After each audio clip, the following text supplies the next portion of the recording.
आलमी मंडी में खाम तेल मजीद सस्ता हो गया। कीमतें ईरान अमेरिका जंग से पहले की सतह पर पहुंच गई। ब्रेंट खाम ऑयल की कीमत $74 फी बैरल तक गई। WTI क्रूड की कीमत मजीद कम होकर $70 फी बैरल पर हो गई। पाकिस्तान में भी आइंदा हफ्ते कीमतों में मजीद कमी का इम्कान। आलमी मंडी में तेल की कीमतों में तेजी से कमी की वजह अब्दा हुर्मुज़ से तेल बरदार जहाजों की आमदरफ्त मामूल पर आना है।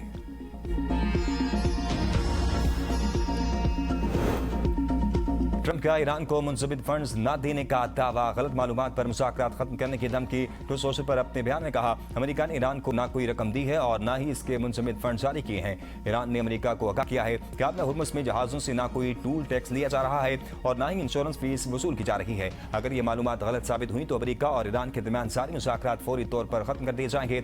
ईरान के बाद मुंजमद फंड्स मुकम्मल तौर पर अमेरिकी कंट्रोल में हैं। इन फंड्स को अमेरिकी किसानों को अदायगी के लिए इस्तेमाल किया जाएगा। ईरान इन मुंजमद फंड्स के जरिए अमेरिका से मकई, गंदम, सोयाबीन और दीगर ग़िज़ाई अजनास खरीद सकता है। ईरान को खुराक की शदीद ज़रूरत है और यह खरीदारी सिर्फ अमेरिका से ही की जाएगी।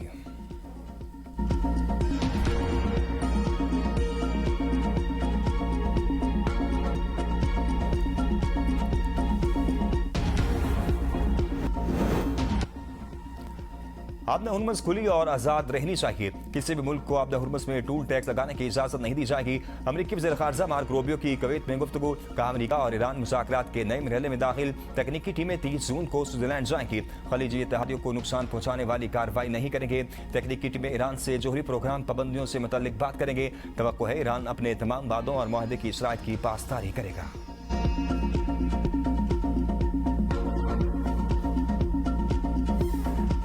रावलाकोट के कश्मीरियों को कश्मीरी न कहने वाले काबीना में क्यों हैं? बिलावल भुट्टो ने ख्वाजा आसिफ को आड़े हाथों ले लिया। माफी मांगने का मुतालबा। कौमी असम्बली इजलास में कहा कि वफाकी वजीर के बयान ने कश्मीर में लगी आग में तेल डाला। वजीर दिफा माफी मांगने के लिए भी तैयार नहीं। हम ऐसे वजीर के साथ क्यों बैठे? एहतजाज करने वालों के लिए सियासी रास्ता अपनाना चाहिए। मुजरा वजीर आजम के लिए मसाइल पैदा कर रहे हैं। इन्हें काबीना पर कंट्रोल करना चाहिए। पाकिस्तान से 12 सीटें लेकर जाने वाला बयान अफसोसनाक है। MKM रहनुमाओं को मुखातिब करते हुए कहा, हुकूमत वाले MKM और पीपल्स पार्टी को लड़ाना चाहते हैं। कराची के मसाइल पर आपको लॉलीपॉप मिल रहा है तो आप हुकूमत छोड़ दें। बिलावल भुट्टो का लाहौर में कराची जैसा बल्दियाती निजाम लाने का चैलेंज। कहा, मुल्क में जहां पीपल्स पार्टी की हुकूमत है वहां बल्दियाती इलेक्शन हो चुके। हुकूमत इस्लामाबाद और लाहौर में बल्दियाती इलेक्शन कराने से खौफजदा है। बिलावल भुट्टो का गिलगित बल्तिस्तान में 90 दिन के अंदर बल्दियाती इलेक्शन कराने का ऐलान। मीडिया से गुफ्तगू करते हुए कहा कि पाकिस्तान पीपल्स पार्टी ने कभी इंतखाबात मुलतवी करने की बात नहीं की और ना ही पार्टी कश्मीर में पहली इलेक्शन मुलतवी कराना चाहती थी और ना आज चाहती है।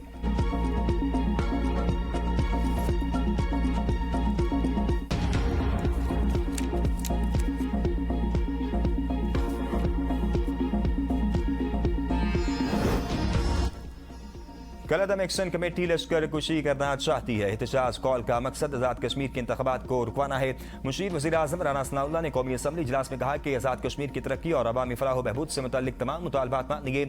आज आज़ाद कश्मीर में बिजली का रेट ₹3.5 यूनिट है। आज़ाद कश्मीर के लिए गंदम पर सब्सिडी दी जा रही है। मुहाजिरीन की नशिस्तों का मामला आईनी और कानूनी है। तय हुआ था कमेटी मुहाजिरीन की नशिस्तों पर अपनी सिफारिशात आज़ाद कश्मीर हुकूमत को पेश करेगी। मुहाजिरीन को हक के राय दही से महरूम करना तहरीक आज़ादी के मकसद से इन्हिराफ है। वफाकी वज़ीर तारिक फजल चौधरी ने कहा, हुकूमत को ब्लैकमेल करके बात मनमानी है तो ऐसा नहीं होगा। हम मुज़ाकरात चाहते हैं। कलअदम जॉइंट एक्शन कमेटी की वजह से ऐसा नहीं हुआ। मुसद्दका इतलात हैं कि आज़ाद कश्मीर में तशद्दुद के पीछे बैरूनी हाथ है। वो कश्मीर के नौजवानों को वरगला के झूठ बोलकर 12 सीटों की बात कर रहे हैं।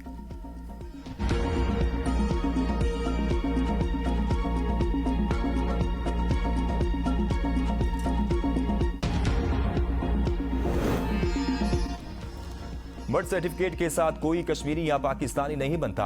कश्मीर से मुतल्लिक दिए गए बयान पर कायम हूँ, माफी नहीं मांगूंगा। वज़ीर दिफा का कौमी असम्बली में इज़हार ख्याल। कहा, उन्होंने जो बयान दिए मैंने उसका जवाब दिया। मैंने जो बात की उसकी दलील भी है। कश्मीरियों ने अगर जाने दी तो हमने भी जान दी। हमने 5 जंगें लड़ी हैं लेकिन सिला क्या मिलता है? ख्वाजा आसिफ की अपोजिशन को मासी की गलतियां सुधारने और नई मिसाक जमहूरियत की पेशकश। कौमी असम्बली इजलास में कहा कि पार्लिमानी निज़ाम में मुकालमा ही मसाइल का हल है।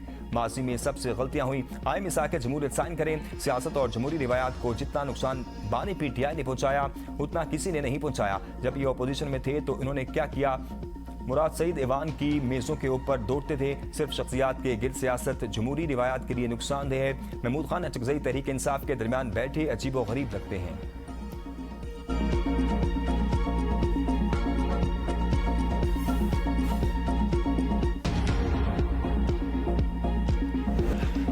वज़ीर आज़म का कश्मीर पर मौलाना फजल रहमान की पेशकश कबूल करने से इनकार। कहा मैं ऑफर कबूल नहीं करूंगा क्योंकि फिर बात बहुत दूर तक चली जाएगी। मौलाना के साथ इंतहाई एहतराम और मोहब्बत का रिश्ता है। इनकी कदम बोसी के लिए जाता रहता हूँ। मौलाना के साथ तन्हाई में होने वाली बातें कभी सामने नहीं लाऊंगा। ये बातें मेरे साथ कब्र में जाएंगी। मौलाना फजल रहमान ने मुस्कुराते हुए कहा मैं वज़ीर आज़म को इजाज़त देता हूँ, अगर मैंने उनसे कोई राज की बात की है तो वो सबके सामने बयान कर दें। कहा अवामी एक्शन कमेटी ने सालसी की दरख्वास्त की। सालसी का काम मैं तनहा नहीं कर सकता। हुकूमत फराखदिली का मुजाहरा करे। कलअदम अवामी एक्शन कमेटी ने मुझे खत लिखा, हुकूमत को भिजवाया, अब तक जवाब नहीं मिला। लोग बड़ी तादाद में रावला कोर्ट में मौजूद हैं, इनसे बातचीत होनी चाहिए। ये वक्त तहम्मुल और बर्दाश्त का है। ऑपोजिशन को मजबूर न करें।